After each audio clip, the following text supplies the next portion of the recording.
Hello and welcome back to LFC Transfer Room. Back again. It's been probably the quietest week for Liverpool-related news in a long, long time. At least I can remember. But yeah, we're back again. Look, football's going to be back soon. The international break is nearly over, thank goodness.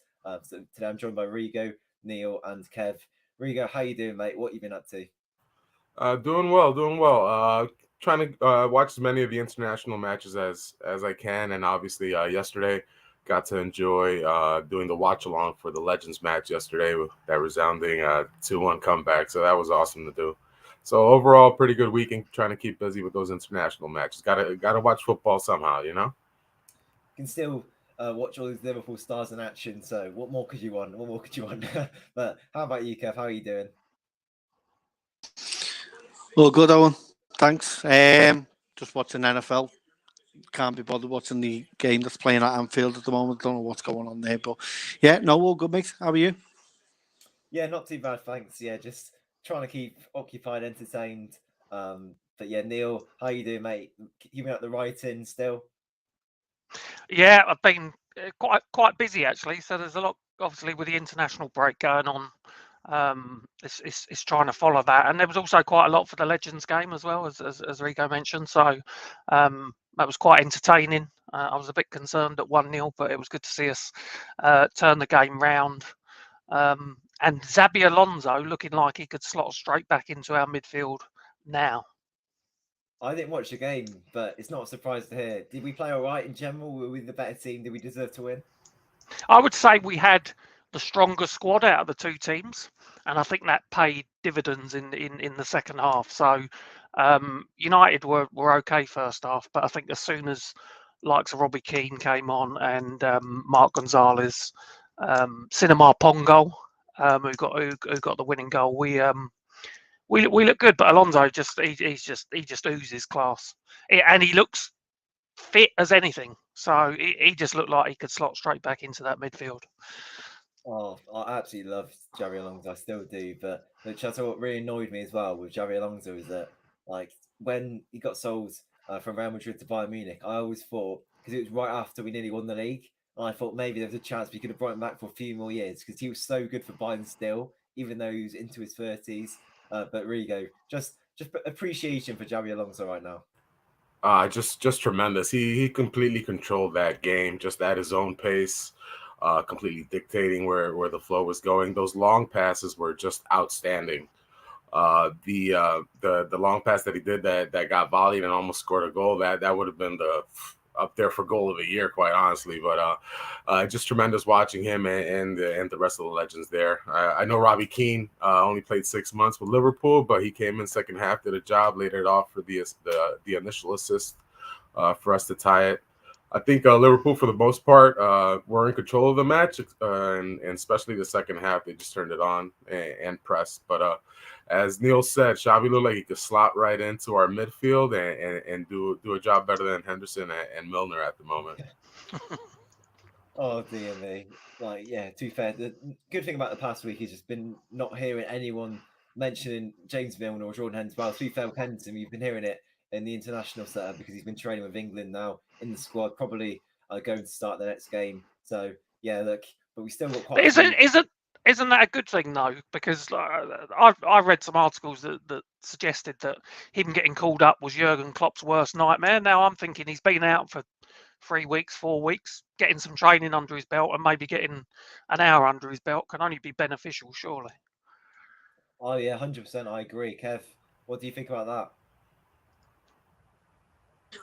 Absolutely, mate. As long as he's getting minutes under his belt, a bit of training time, coming back into our integrally our busiest period now until the World Cup. So the more opportunities he gets, especially with going to the England team, it was a surprise to me that he got called up, but no surprise that he's hopefully will come back even better for us. Fingers crossed. I think it was also a recruitment trip there, partially as well. We kind of want him going out there and chatting it up with Jude, don't we? Oh, of course, of course. But There is a it's one thing picture to that know. is there's a picture doing the rounds of him, Trent, and Jude all training. So yeah, I think you're right. Oh, look, Jude. Oh, I'd absolutely love him, but look, I kind of Just sorting that surprised. right-hand side out, weren't they? Yeah. Oh, that right hand side link up with. Imagine that Trent, Jude, and Salah. But a man that we've missed out there, Harvey Elliott. Did it surprise you, Neil, not to see Harvey Elliott called up to the England team? And even with the injuries, he still didn't manage to get in because, yeah, Henderson came in. I know kind of it may be to do with positionally because you need a more defensive midfielder. But at the same time, you've got to say Harvey Elliott's been playing much, much better football recently than Julian Henderson for sure. He has, but I think we all know that Gareth Southgate will go with the players that he knows. And I think I didn't really watch the game Friday because international football's not really for me from an England perspective. But Luke Shaw, Harry Maguire, all players that are not playing regular football, all starting and will probably start in the World Cup. And we know as well as anyone that Jordan Henderson is not at his best currently. Yeah, he gets the call up over others that are probably more deserving. And certainly, if you compare Harvey Elliott's form to Jordan Henderson, it's been better. Yeah, 100% agree with that. Did any of you guys watch the Sidemen game yesterday, just out of interest? No, yeah. I've seen the goals. Catching what I can on Twitter and social media, but no, didn't actually tune into the live match there. Yeah, I think everyone. It was unavoidable. To be fair, it was absolutely massive. I was really surprised to see how much money and stuff it raised, but fair play to them for sure. But getting into Liverpool news because transfer news, we are the transfer room, of course. So yeah, there is a bit of transfer news here that Liverpool have to pay £53 million for Flamengo midfielder Joao Gomes, which is the price of his release clause. Liverpool are interested in him, but will face the competition from Real Madrid and Bayer Leverkusen. I haven't seen much of him, but Rigo, I know you mentioned him a few weeks back. So are you happy to see his name come up once again? I am, but certainly not at that release clause level. I don't think he's at the point where we would want to spend £53 million on him, especially considering his only experiences in the Brazilian league. He hasn't been called up with the national team just yet. While he is an intriguing prospect at 21 years old, and certainly all the comp videos, he does look like a very talented player. I don't think Liverpool would shell that out for someone that it hasn't been proven in the European League for a couple of years, or secondly, we haven't faced them in the Champions League. So that I don't think we'll be shelling out for him, unfortunately. If we can negotiate that down, that would be terrific. I wouldn't mind seeing 20 or perhaps 30 from what I've seen in his comps, but at that 53 million, I don't think anyone on here would kind of sanction that move. Yeah, definitely. Kev, 21 years old. It's a lot of money for a very, very unproven player. And unless Liverpool kind of miss out on Jude Bellingham or something kind of, how do I put it, unknown, something that none of us going to think is going to happen, does happen, then I really just can't see it happening whatsoever. You can't for that price. I totally agree with Rigo with that, especially for someone who's not even in. Well, it's probably close to joining the Brazilian team, but is not even in the squad at all. So it's hard though because you see it with Real Madrid half the time. They'll go out and buy these players and they'll just stay in their actual reserves and then come in and do that. I don't think with the price we've got to pay for that, there'll be paranoia across social media if we're paying 53 million prior to getting Bellingham. There'll be absolute chaos. There'll be scenes, there would. And it'll be how much of that has been eaten into the Bellingham fund, etc. So although I'd love to see him, I agree with Rigo, unless that price comes down, there's less than half a chance of us getting him at all, sorry. Yeah, absolutely. It's just 50 million for a player who I don't think any of us have really seen play live. So it's just absolutely crazy. And Neil, it's the way football's going at the minute, isn't it? Play is just absolutely ludicrous, like price fee. Sorry. Yeah, things went a bit crazy in the summer, didn't they? When you look at, Chelsea paying over £70 million for a central defender, albeit one who is talented and one that potentially is going to be very, very good. I think I think the thing for me is I agree with the chaps that we won't pay that money for someone that's unproven in one of the big leagues. Generally, we don't operate like that, do we? So it would represent a change in strategy, because we more often than not will want to see these players in action in one of the top 5 European leagues, and we don't normally go to a South American club and say, right, we're going to buy that 21-year-old from you for a big amount of money. Real Madrid do. They've done it with Vinicius. They've done it with Rodrigo. I think there was another guy, Reina, I think, who they then loaned out to Borussia Dortmund. But it's just not very Liverpool-like to do that. So can't see it. So we're all in agreement there that this transfer for the price tag is a no-go. But looking at his transfer market profile, it says he's a defensive midfielder, which is kind of interesting to see, where it might kind of suggest that he's going to be brought in as a Fabinho backup, because we've all seen Fabinho. He's been quite worn out recently. We don't really have anyone in that position who can come in, slot in like for like, or even maybe potentially a suggested change to a double pivot, which we've all been saying for a long, long time, but yet no sign of that. So, Rigo, what does it kind of suggest to you? What do you think, by signing Gomez, what do you think it would bring? If they were to go out and get him, we'd obviously get a player who still has legs on him, which we need in midfield. And his defensive profile again would seem more to be a backup to Fabinho, and possibly just pair with him in a double pivot. Again, my information and what I've seen isn't that extensive. Obviously, I don't watch the Brazilian league as I would, any of the other top 5 European leagues, as we've mentioned.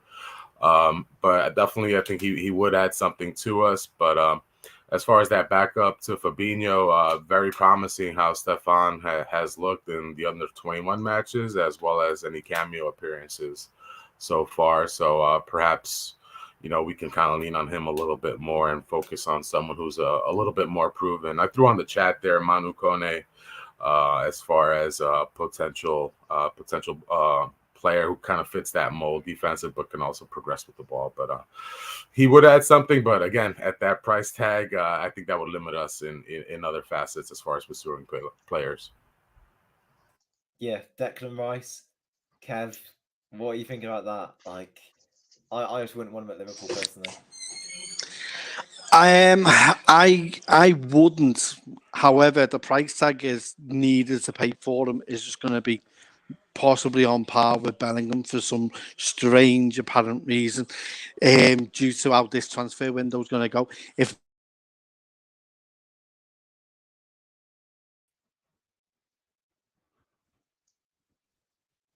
What's happened there? Yeah. Oh. Hello. We lost you for a bit, mate. I don't know. Sorry. Anyway, I just think the money that is involved to prize him away from West Ham is just not. It's not doable for me. He's not a. I think there's better out there. English. He does well for West Ham, but would he do a job for us? I don't know. The price you're going to have to pay for him, you're going to have to pay nearly 100 million for him, at least. Do you know what I mean? And for that price, I'm all in for Bellingham. So I'd seen the money go elsewhere for top quality player, a bit younger and more and a higher ceiling than someone that's potentially near his peak of his powers. Yeah, it's understandable for sure. And Neo, I don't think I've been on a stream with you since last season. So I'll ask you now, what's your kind of take on the whole Bellingham situation? 135 million was thrown out there very recently. Like, do you think it's going to happen or not? I think there's a very good chance it will. I think there's a lot of nonsense at the moment, and everyone's kind of jumping on the Bellingham bandwagon. But I read something today that they said Dortmund sold Sancho, who was very high profile at the time, for just over 70 million. And it's normally the attacking players that actually warrant the bigger transfer fees. So they were raising questions as to whether it would be 130 million. I don't think we'll pay 130 million, but I think we have a very good chance of getting him cheaper. What makes you think that we're going to get him cheaper? Just out of curiosity. No, cheaper than the 130 million. I just think that's extreme. for, a midfield player. Yes, he may be a generational talent, but I don't think his transfer fee will be that high. But I could be wrong. But Riga, do you think there's going to be teams like Chelsea, Man City, whole other teams in Europe that are going to be willing to pay that 135 million, and Liverpool could find themselves in a situation where they have to pay it simply? Yeah, and that's the thing. I believe that they're trying to gear up, and especially with the prices bandied about now, just trying to get into that bidding war between those big teams in Real Madrid, Chelsea, who's looking to have something to prove. Man City has been bandied about as well, and you definitely can't expect them to throw their hat into the ring.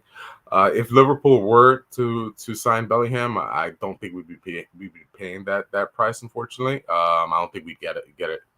We wouldn't even allow it to be at that level. I don't think we would shell out around 40 million higher than we've ever paid for a player, even if he's English or not. As one of the commenters said there, that English tax is extremely heavy. You can go and get players of other nationality who are on par or can be on par with what Jude can offer and bring to the table, and just to get those homegrown players, just again rely on the academy or some other lower level signing just to make those numbers work. But and I did see a comment there as well that we're operating as a mid-table team. I think that's a little bit unfair just because of what we've seen with our salaries is concerned. We're right up there with the most expensive clubs in the world, so you kind of have to factor that in as well. So I think we pay less than that 130. I think they're just throwing that up there just to keep that number at a decent level, that they'll at least make more than what they got from Sancho. A lot of it will depend on what the player pushes for as well. So if he says, I'm only interested in signing for Liverpool, then, he may hold the cards in that situation. I'm surprised we haven't made an attempt to sign his brother Jovi. I think he was coming close to ending his contract with I think I heard something on the radio yesterday saying that he just agreed a new contract. Is it Birmingham that he's at? I think. Yep, he Birmingham just agreed City. Yep. Yeah, I heard something on the radio, I think, suggesting that he'd signed a new contract. I don't know whether that's confirmed, but yeah, he's certainly another one that people have said is even better than his brother, but that remains to be seen. Another Jude Bellingham discussion. I don't think it's a stream without a Jude Bellingham talk in it, because I don't know what we're going to do when this final move's made. I don't know what we're going to talk about all this time, but we'll move on to another player, another Liverpool player. Jude Bellingham's not a Liverpool player, but you know what I mean. Roberto Firmino. He's played quite a few times this season, more times than a lot of us would have expected, I think. And there's now talk that Barcelona and Liverpool are exploring the possibility of exchanging Roberto Firmino and Memphis Depay in January in order to not lose them both on a free transfer at the end of the season. It's really interesting, this, I think, because Roberto Firmino, we both all kind of know that he's not what he used to be. And then Memphis Depay, obviously, I think he's had difficulty at Barcelona. He's not kind of hit the ground running. So, Kev, I ask you, is this a deal that you'd want to happen, or is it just kind of, what's the point, really? Is this the same Memphis Depay that was at United? Is this the Memphis Depay that forced a move to Barcelona?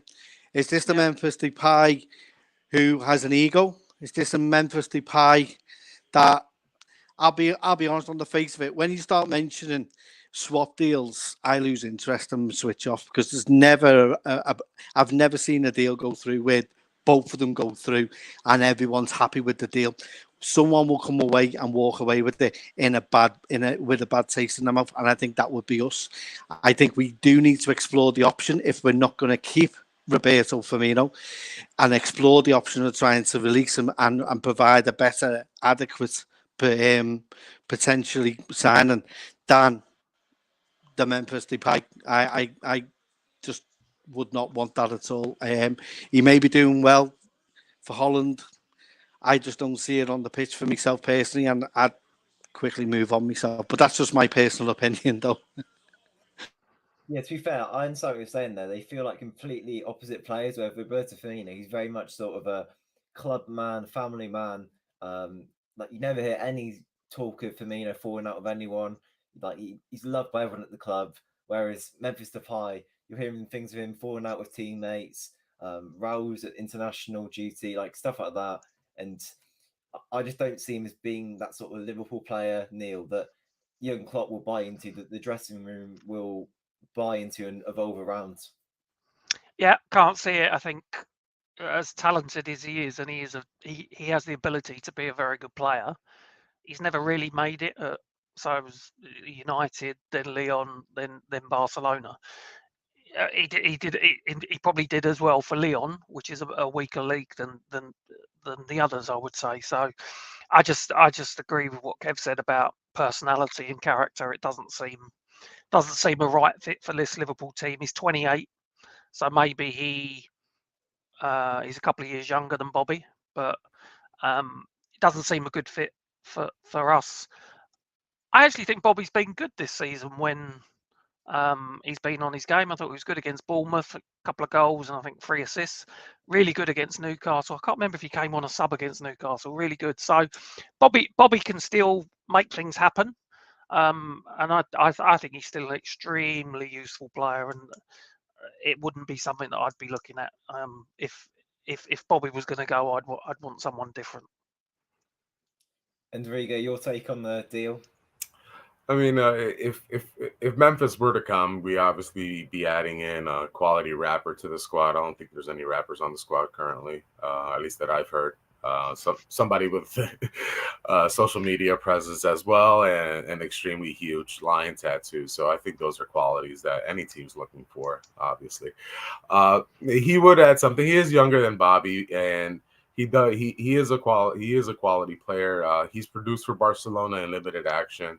I think he's kind of taking it on the chin as far as staying with the club. He probably could have moved to Juve or another club on a free, actually, just to save salary for Barcelona. Him deciding to stay and like fight for minutes, even with Lewandowski there, kind of shows a little bit something about the player. He did get injured in the most recent Netherlands match, so I'm not sure how long he'd be out. Barca got hit with like at least 4 injuries from their international players, but I wouldn't look to get make that swap deal for Memphis, just because Memphis is going to look for playing time. He's already 28. He's at the point where he's reaching his prime and wants to start. And with the investment we made in Darwin, we're not looking for someone who's going to try and already take his minutes or be upset that he's not getting them. We already have Diogo Jota there to kind of interchange with Nunez as well as on the wings there. So I wouldn't be looking to make that move. Bobby has looked pretty good in every match he's been on. He's another one of those players that we can't. We got to set them up for success, and by what I mean with that, we can't put them in a position where they're playing so many minutes that it makes them look bad, a la Milner, a la Henderson. So as long as we play him in the appropriate times, I think he'll be successful, and I'd look to even extend him another year. Yeah, I think Firmino, it's a real interesting one. I think we all agree now, 3-4 years with Bobby, you can't do that now. You just can't. He's past that stage. So it's more of a case of a 1-year, 2-year deal, and then see where you go from there. But yeah, the final sort of big news story of the stream is that there's been a lot of interest in Naby Keita, but no official bids have yet been submitted. So Naby Keita, I'm at the stage now with him where I really can't be bothered anymore. I'm just finished with him. His injuries, I don't even think he's a good player. Kev, I'm surprised to hear there's even interest in other teams, if I'm being brutally honest. Naby. What do we do with Naby? I'll be honest. If we can get something done with the German side as part of a deal that takes him, and we bring someone else in, I'll be happy for him to go. I think he still has got a lot to offer.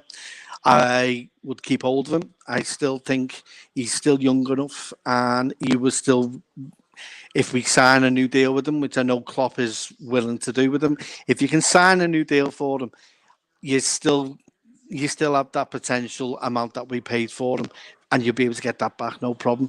I I think the problem with Naby is he's a bit like Marmite at the club. In fact, he's probably worse than Marmite.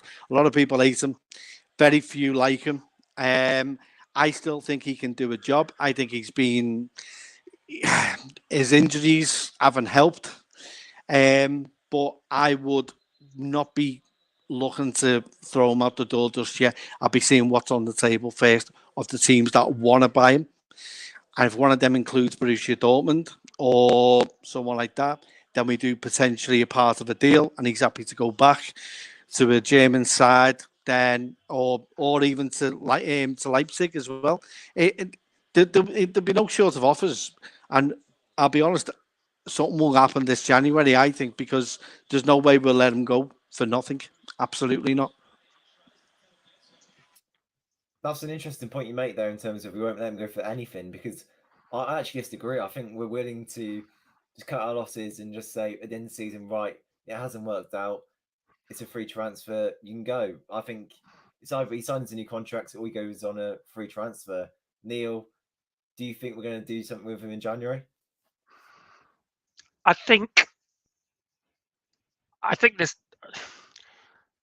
I would prefer one of two options. One is that he is used in exchange for someone that we really want, like a Jude Bellingham. I could take that, or we need to get him to sign a new deal to protect his transfer value, because even if we do sell him in January, we're going to be down to 15 million maybe for a player that's actually worth quite a bit more. So it's one of those two for me. Use him as bait for someone else, or try and get him to agree a new deal that will at least allow us to sell him next summer for a decent fee. It's an interesting one because he's arguably coming off his best season at the club.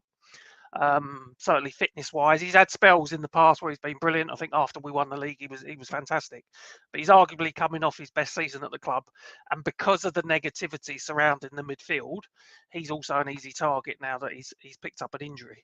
There was a really interesting stat today on our Twitter account about win percentages for our midfield since the beginning of 2018-19, based on starts. He's well clear of everyone in terms of win percentages. So when he started, since the start of 2018-19 season, we've won 78.38% of games. And the next one is Jordan Henderson at 69.5%. So I think the negativity around, there's always negativity around him. And I think Marmite, that description of you either love him or hate him is a good way of explaining it. But he has something to offer still. And arguably, if he was fit now, people would be pushing for him to start on the right midfield, possibly. Brigo, a point that was mentioned there. In January, we sold him 50 million. That's what Neil said he thought we could get. In my opinion, it would be more like 5.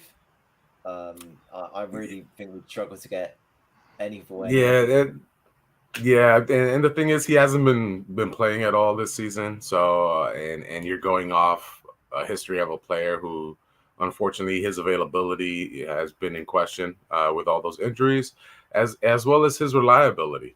There's been plenty of other times where he has been fit, and Klopp just chooses to go with Henderson or someone else instead of Keita, and that to me just shows that Klopp doesn't have the full confidence in him to actually have him be the one to supplant Henderson. Ideally, he would be starting for us along with Thiago. When Keita's on his game, he does offer a lot on the pitch, but this is the thing, I'm not sure if anyone on here or in the comments section would be excited when Keita's in the starting 11. I never feel that like, wow, he's in there, we're going to have a good showing. I always feel like this little thing in the back of my head where he's going to make a boneheaded move or a mistake that leads to a goal or a bad foul where he gets carded or possibly red carded, because there's been plenty of those type of plays in the past before, even last year when he had arguably his best season with us. At this point, again, if we were to re-sign him, I hope it wouldn't be for that much as far as a weekly wage. And again, it would be with the long-term vision of possibly moving him on. He's still relatively young.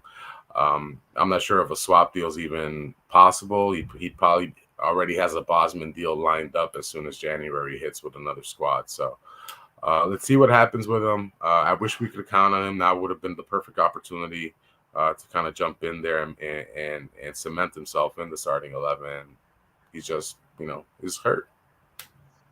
Yeah, he's got to be worth more than 5 million, though. He must be worth more than 5 million, even in January. With 6 months to go. Absolutely. I would be looking for 15. Me too. I'll look for 30. Not if you're Owen. Owen will let him go. Yeah, go now, free. Owen will pay his Uber to leave and say, "That's it. You're good." Mutual agreement with the club. Let him go now. He's booked it already. Uber's already booked for him. It's outside his door. Owen can never be the sporting director at Liverpool. I think we've just clarified that point. He's just been hurt too much. I think that's the case there. And he came. The thing with Naby, he came with so much promise. He was the best midfielder, arguably in the Bundesliga, and that's not the player we got, unfortunately. This comment, I agree exactly with that. Doesn't excite me. When I see Naby Keita coming on, I don't think, oh right, we're going to go and win the game. I just don't think that at all, unfortunately. But Oxlade-Chamberlain, let's bring him up. Let's say in January an offer comes in. How much money do you think we get for him? 10, 8 to 10. Really, that much? Yeah, I agree with that. Yeah. English tax is worth something. Bargain. Right? No, you're playing with me now, aren't you? You're playing with me. No. Listen, people in the chat. Definitely not. Anasa saying he thinks we can push for 20 to 25 for Keita. So I don't know where you got 5 million from. That's mind blowing. Like, fair play. It's not. Like, let's get how much money in happy days. Like, No, but there's so many things to consider. He is 27 years old. He has the potential to be a fantastic player. You can argue whether he has met his potential at Liverpool. Probably not. But he is potentially someone that can go into a team and become a dominant player. So for 15 million, you could get yourself a bargain. I think we've just been hurt too much by him at this point. With the past few years since he's come over, he definitely has the talent. When he plays with Guinea, he's their captain. He's their best player on his national team. And when he does play, his stats, do show up well. As you called back there, Neil, as far as his win percentage is concerned, he's our most winningest midfielder since 2018, 2019. But the other stat that followed that up was he's only been available to start or has started just 74 matches in that time period. So while the potential is still there to be a really marvelous player, I'm not sure he can realize it with us at this point, or I'm not sure us as fans are willing to give him that second, third, fourth, fifth opportunity to kind of, stake his claim to that position in the midfield. I feel like we need another debate with Naby Keita. I remember we did it on a few months back with Jack, Jay, Anthony as well. I feel like time for part 2 now. Comment if you'd like to see that in the comments. But yeah, thanks to everyone who's joined. I really appreciate it. Make sure to leave a like as well and subscribe to the channel. We'll be getting the content back up this week ahead of the Premier League restarting. So yeah, don't worry about anything and make sure you join. See you in a bit.